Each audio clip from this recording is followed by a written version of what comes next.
Hello, nice to see you. I was floating around your planet's databank and I heard two sentients talking about the signal. If you haven't heard of the signal, click here. I'll play the audio file now. Begin audio playback. Jason. Tim? Yes.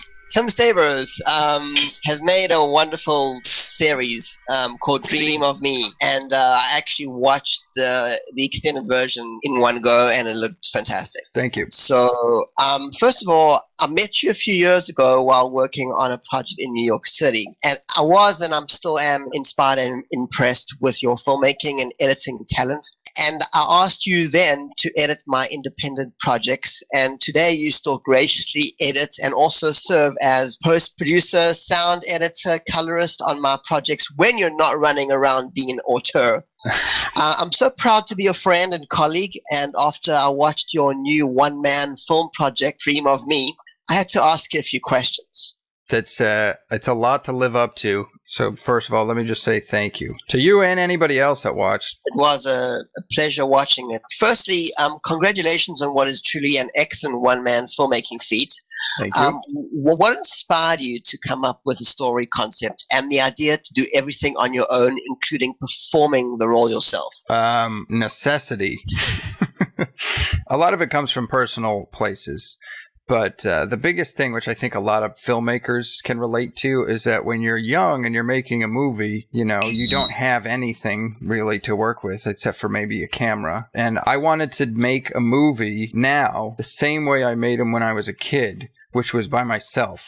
I thought this would be a good way to test how far my skills had come as a storyteller by limiting myself to the same things I had when I was a kid, which is, you know, part of the reason it's got, you know, an unpainted Nerf gun as a prop and stuff. That's part of it anyway. There's more reasons to that, actually. But actually, just as an insert there, that never bothered me because I guess I grew up in South Africa, so I never really understood. I never really knew what a Nerf gun was. Right. So I guess for me, I was like, okay, it's a Nerf gun. It never stood out for me, and actually, when you brought it up, I'm like, okay, so what? Right.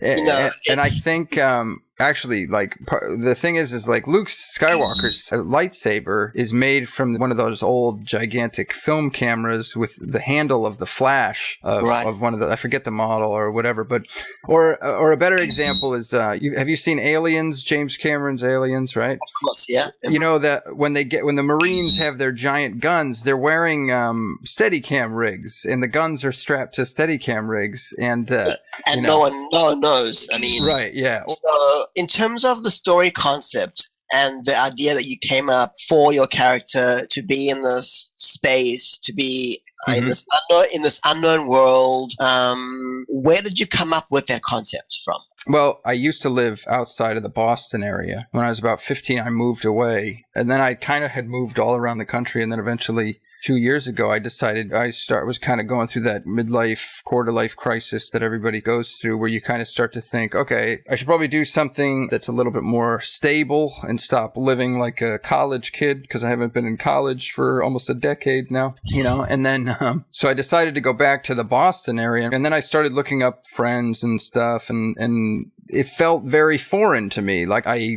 said to somebody, I feel like an alien, you know, I feel like I'm on a different planet. And that's partly where it started to come from. Right. You know, there was a very literal formula to where the imagery came from. In the same time when I was thinking about that, we had like the biggest snowstorm in that area that there'd been in years. And I was like, this is a gift. I'd be foolish not to take advantage of this backdrop. Is that what that exterior scene was when you exit the room, or you exit the building? And yeah.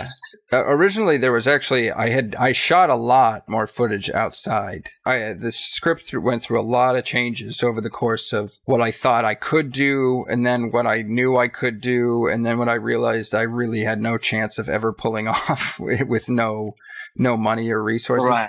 And which is always the case. And yeah. And I think as a filmmaker, you always, and you know this, right? Because when you've edited my project before, I'm like, Tim, why did you not put this shot in? How come you didn't use that angle?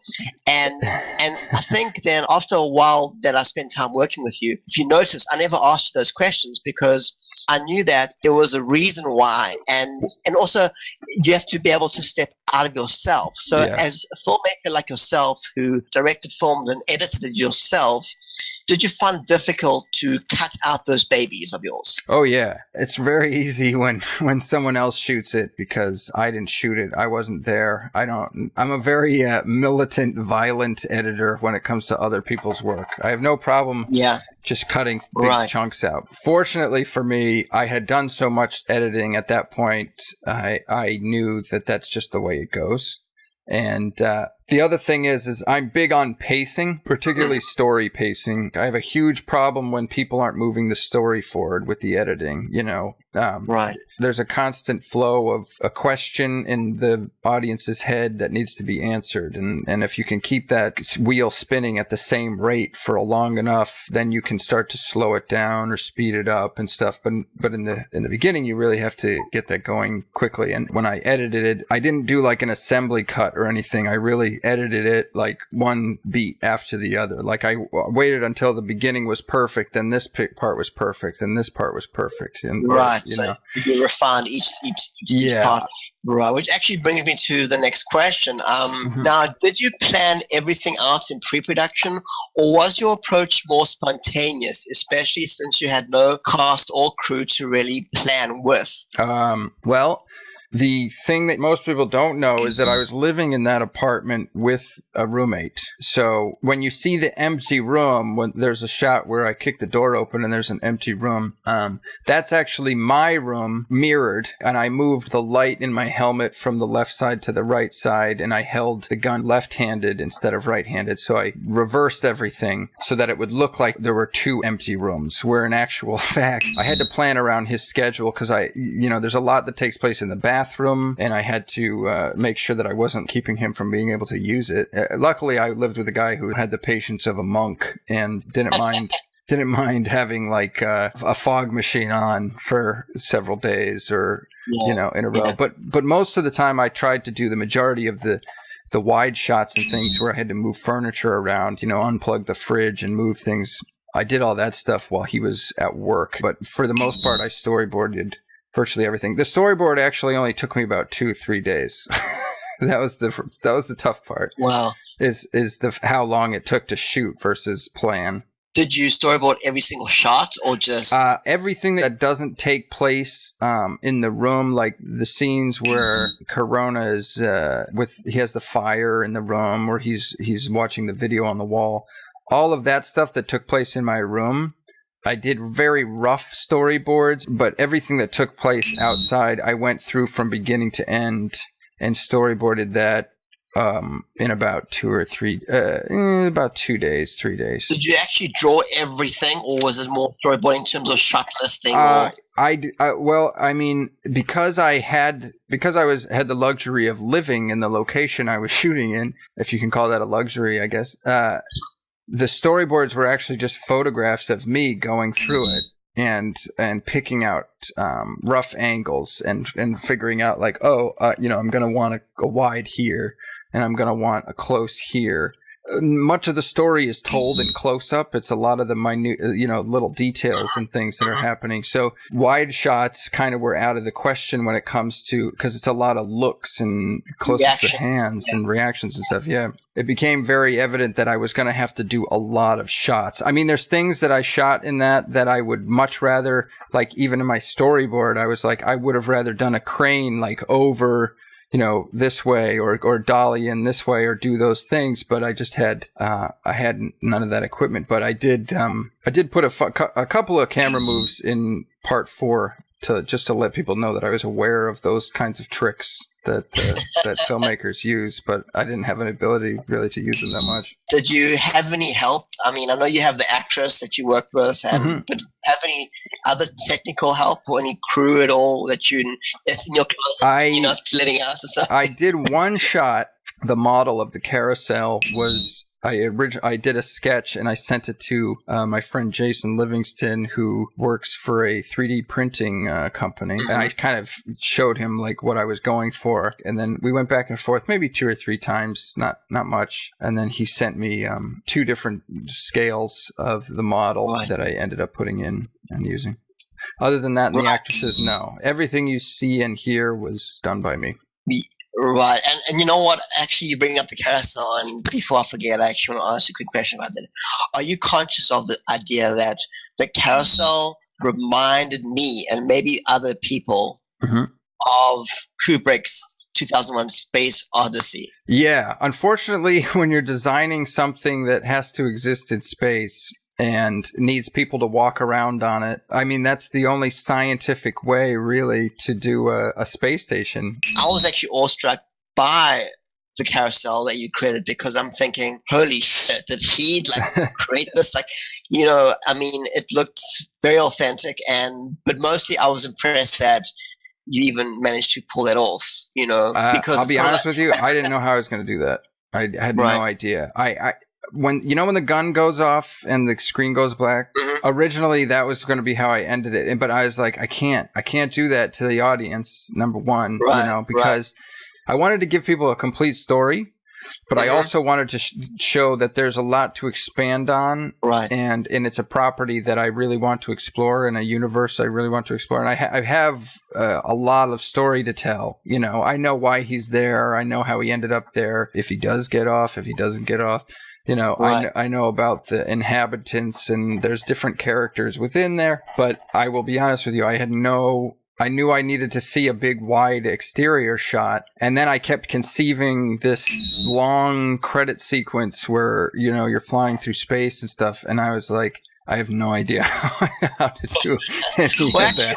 That kind of brings me to my next question is, can you explain your approach to shooting, directing, and starring in your film? I mean, as a director, as a filmmaker myself in that regard, I'm just thinking about, okay, I've got to direct this film. I need X, Y, Z.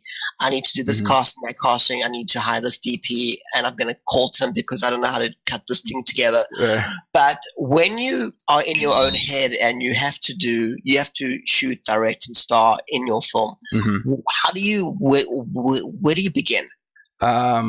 I open up a can of Monster Energy drink, and besides, after you've woken up from your caffeine. The thing is I wrote around what I had and what I was feeling at the time, and I wanted to do something cool.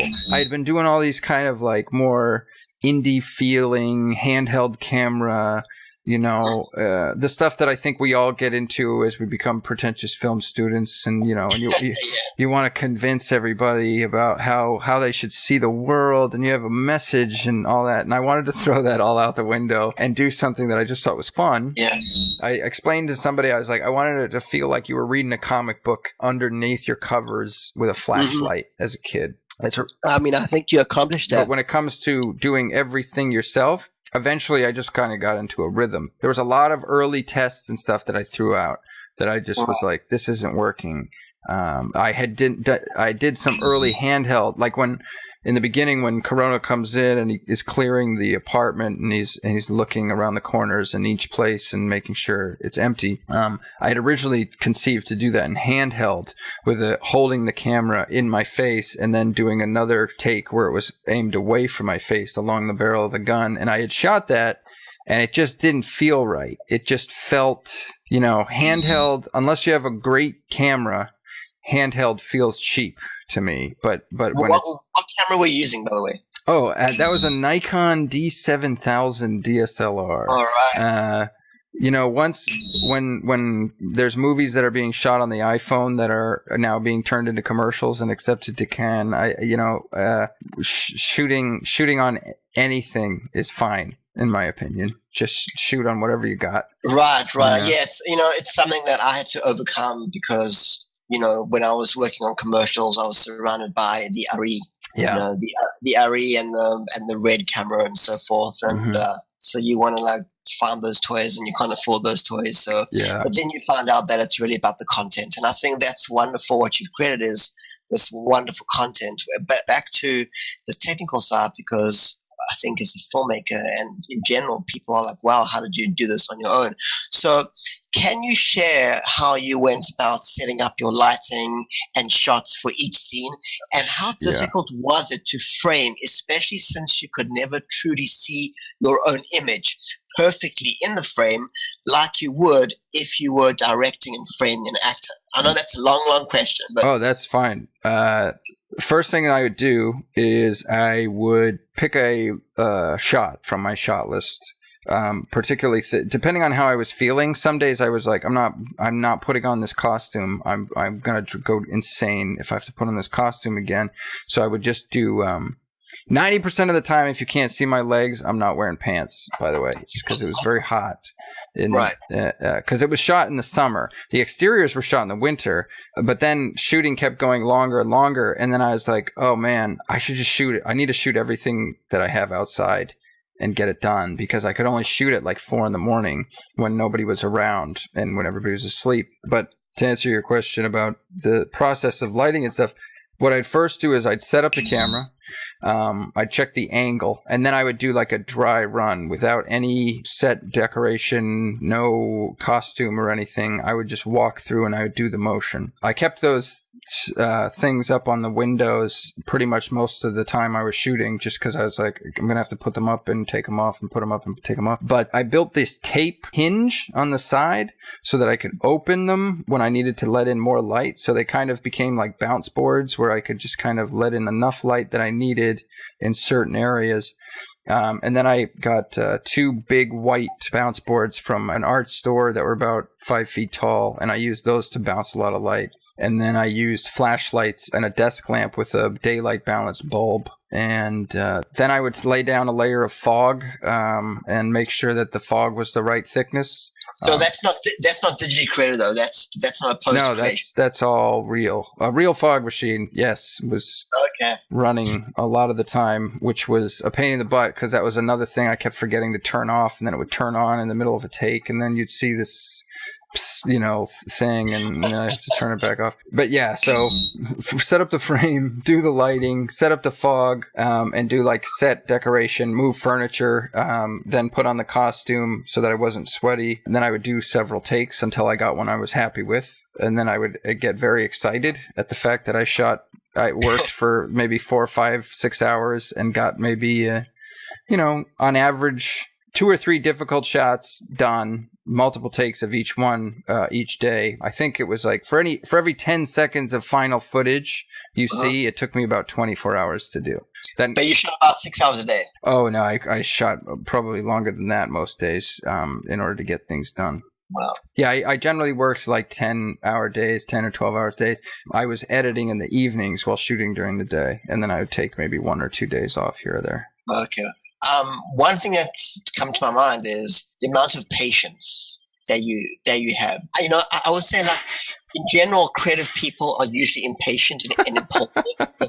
Yeah. If you look at most creative people, I know I'm generalizing. Sorry, people out there, I'm generalizing. No. I'm only laughing because I do not have a reputation for being a patient person, and that was the one thing I really learned during this. Was I can't tell you how many times I just thought about how wonderful it would feel to take the camera or the computer and throw it through a window and then just be like, well, can't do that anymore. That's it. That's, well, too bad. I'll just tell people it fell or something, Right. So one very important thing about your film, which I think is the most important thing, is your performance. And your acting performance, in my opinion, remained pretty much constant throughout the series. Mm-hmm. Did you watch any playback during the takes? And how many takes did you need to do in terms of your performance? Forget about the lighting setup did you have to do many takes, and did you watch playback? I probably watched playback when I thought I got it. An actor can feel like whether or not they want to do another one. Like they'll say, can I do one more? And I got to the point where because I was so exhausted from setting up the shots and things, I would literally take an hour break. I would set up everything, and then I would go and have lunch, and I'd sit outside because I had to get in a totally different headspace for certain scenes. Or there was times when I would set up the whole shot, and then I'd go to bed so that the next morning when I woke up, I could do the shot without looking miserable and exhausted. Although the character is supposed to be kind of miserable and exhausted for most of the stuff. But thank you for complimenting it, because that was probably one of the things that was hardest to get comfortable doing. Yeah, I always think that you always see directors who perform in their own films, Kevin Costner, etc. That's because we're all arrogant jerks and we love to be the center of attention. But what people forget is that they have, an assistant director who very close to the director. He understands what the director needs. You have the cinematographer who understands probably a bit more even than the director does in terms of the shot and what they need. So you have those people to bounce off of. And the fact that you are almost secluded in your own little space where you have no one there on set to say, you know what, Tim, maybe you need to do it this way, or maybe you need to, just take a few more minutes, or you know what I'm saying? Right. So yeah, luckily there wasn't like a room trashing scene or yelling at a spouse scene or anything like that. Something like that, of course, I would prefer to have, someone else there to tell me how it's coming across, because that was one of those things where I was really hard on myself with the acting. But as time went on, I started to realize what the director wanted, and then I started to give it to him earlier.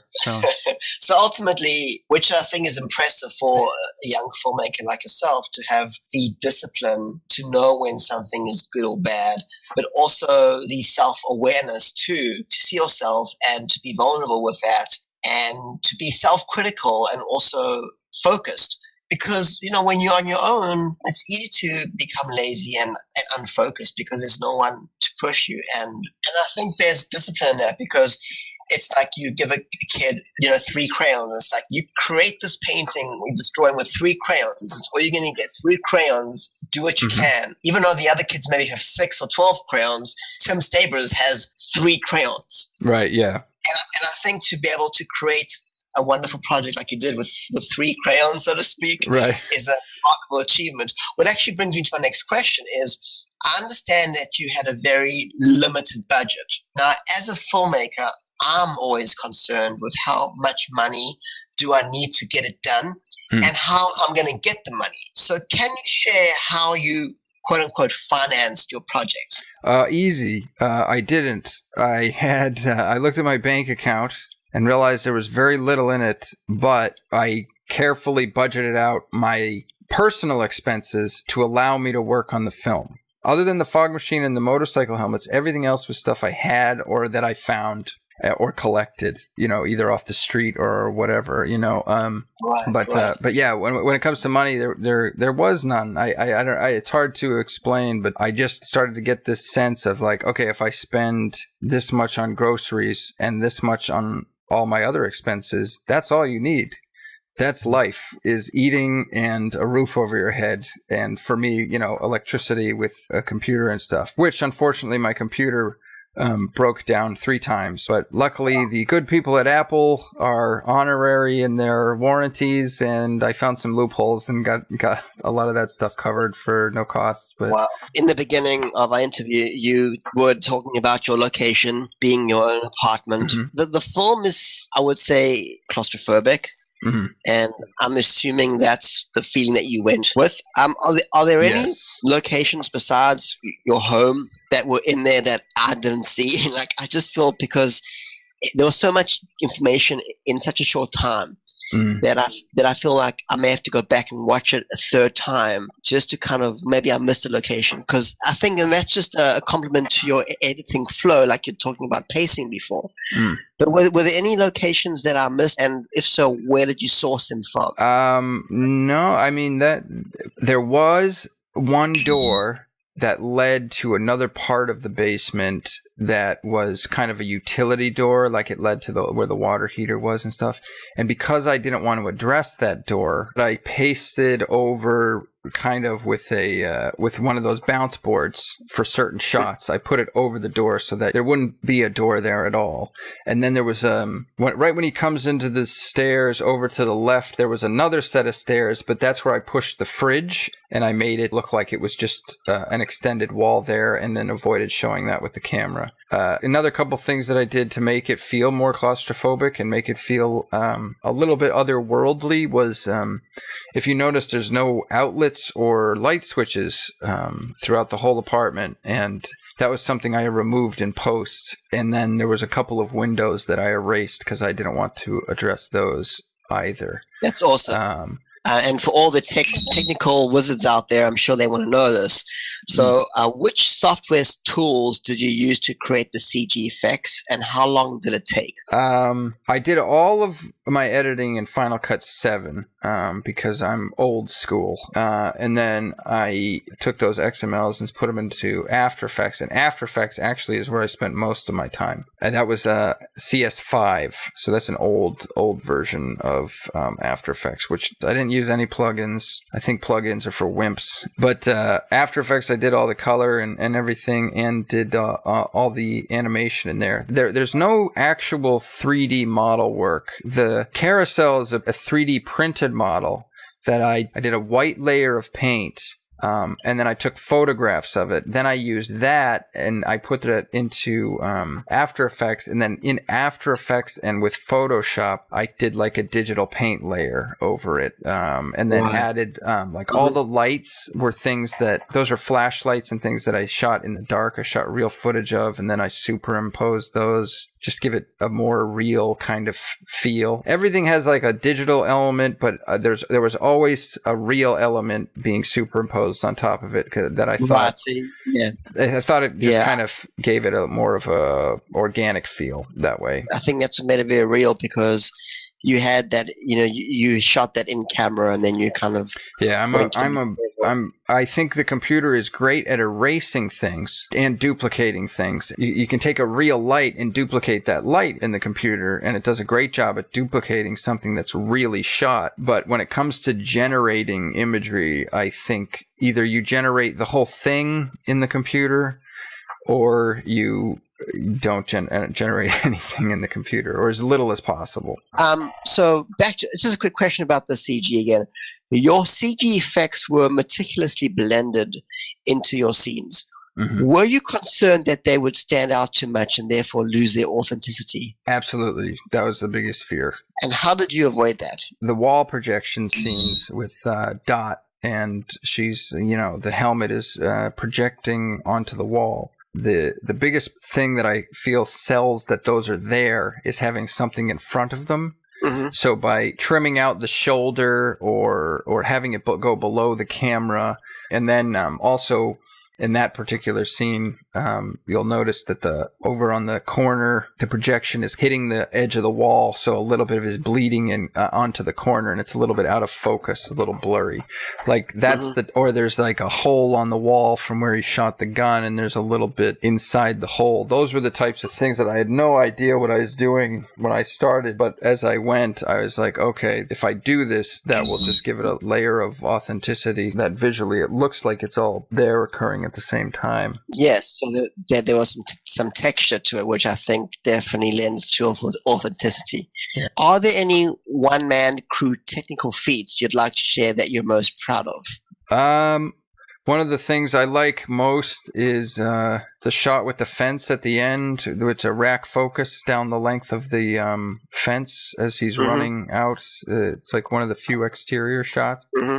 Just because that was a friend of mine who is a cinematographer saw one of the times I did a rack focus, and he's like, "Oh, did you just have somebody pull focus for you for that one?" I said, "No." And he said, "So how did you do it?" And I said, "Well, I shot the first part where the focal length was where I wanted the focal length at the beginning of the shot, and then did the focal pull, and then I let the camera sit, and then I ran around and did like the running past, and then I would come back and then pick up the camera." So I had to.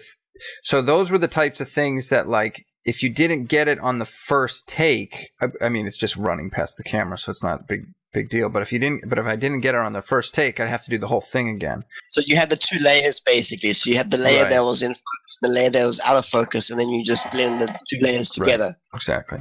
Was casting the role of Wendy a challenge?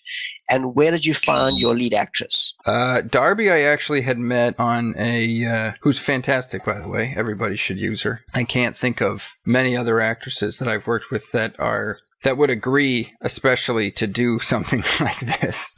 You're a filmmaker. You know how hard it is to get anybody to agree to be in anything, especially when it's low budget, because, that's somebody's image. Nobody wants to look stupid, so they have to have a tremendous amount of trust in you. Luckily, I had worked with Darby on an earlier music video shoot where I was the director of photography, but she really liked my work with that. So then she was like on board when she heard I needed somebody. I needed somebody that was like kind of a classic beauty. And I was like, she's not going to have much screen time. And it's not really a flattering angle. I knew like it's not really a wonderfully flattering angle.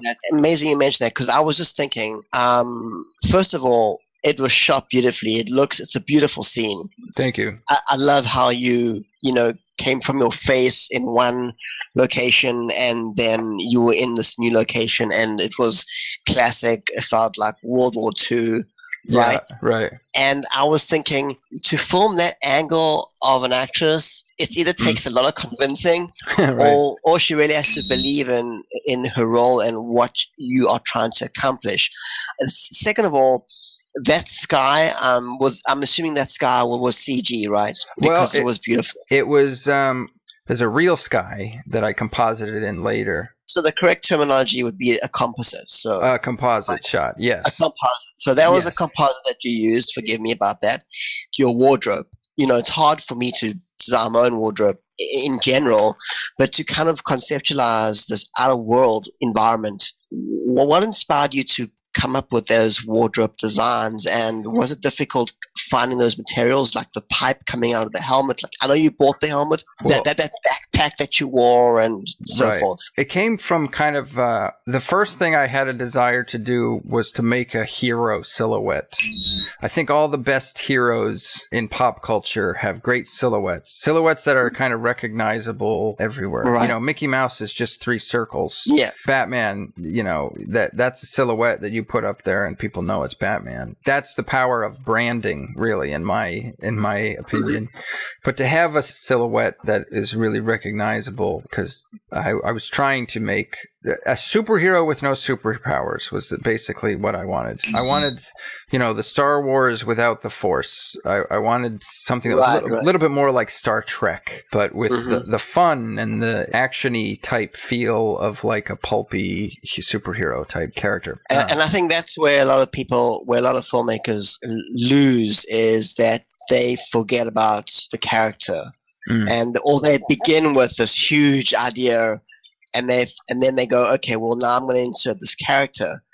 Right. But what you did is you started off with the character and then kind of worked that way. So. Right. I was like, here's a guy who's alone. It came from where I was personally at the time, but that's just the seed. It's like, okay, he can't go outside. Why can't he go outside? Well, there's something bad outside. Well, what's the something bad? Why is there something bad after him? Some of those things I got to answer in the series, and some of those I didn't, because I'm not big into cramming a whole bunch of expositional dialogue down people's throats just so that they have things answered. I like to have that stuff come out organically over the course of a movie, which I just couldn't do, but I wanted to leave a little intrigue, see if people were interested in it going further. And I think that's what audiences miss these days, is that the filmmaker is not really respecting them. They're not allowing them to think for themselves. Agreed. The alien. Yes. How did you create that? Well, which part? I guess. Well, when he comes when he comes in the door and you kind of see more or less. I don't know, it was a shadow.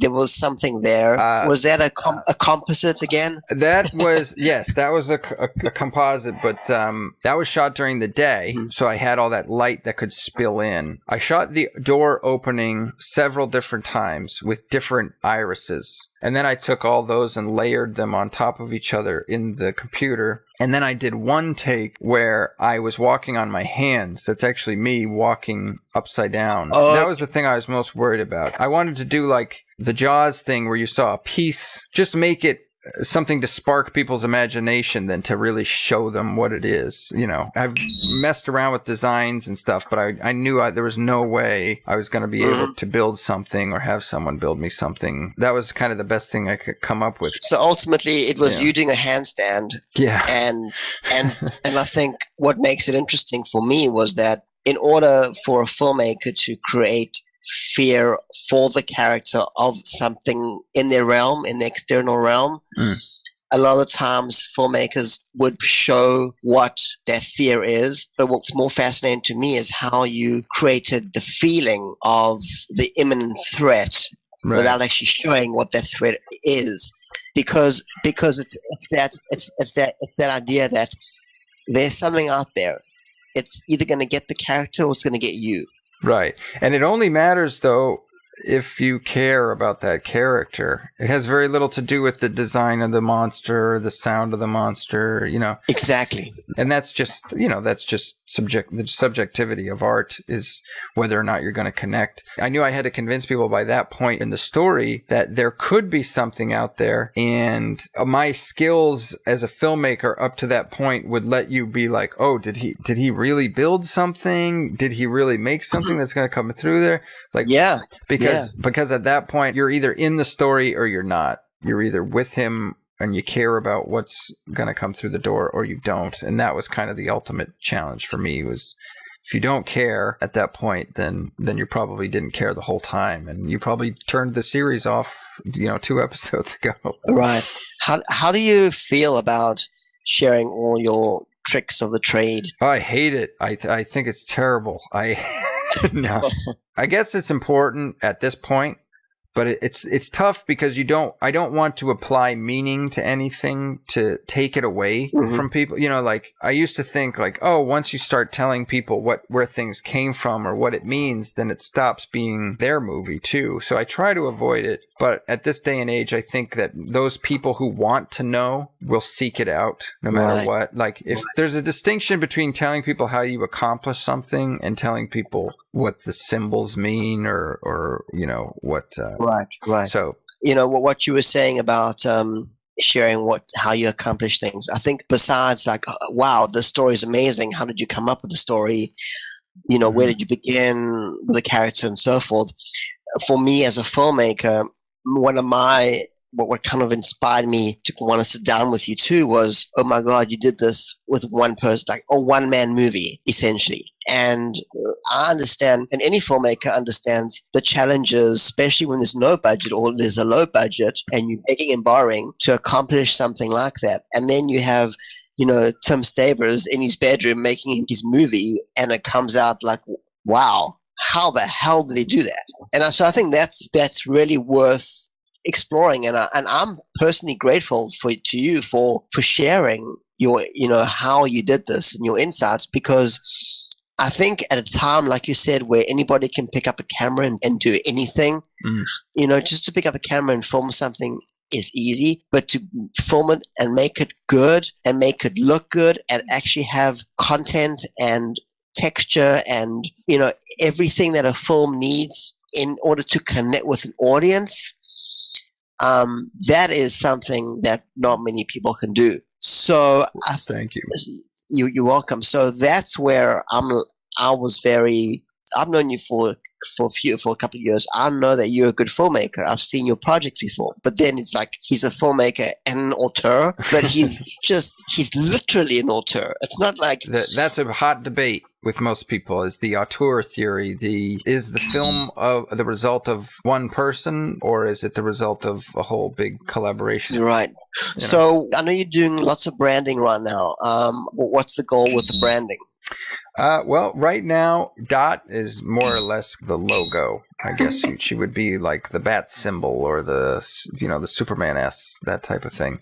So when it comes to a lot of that, she has an Instagram. You can follow her at Databank Operator Technology, and I have a lot of things planned with that character, kind of aside from the series, little things for the web and stuff. But right now, when it comes to branding and things, I've took a bunch of publicity stills and things, and I'm making posters and T-shirts and things like that. But really, it's all just word of mouth and people sharing. I want it to be as homegrown as possible. The whole project, I wanted it to feel like it was just punching through the noise. I like it was just blasting through from somewhere where nobody knew where it was coming from. I wanted it to be like a viral thing where all of a sudden everybody goes...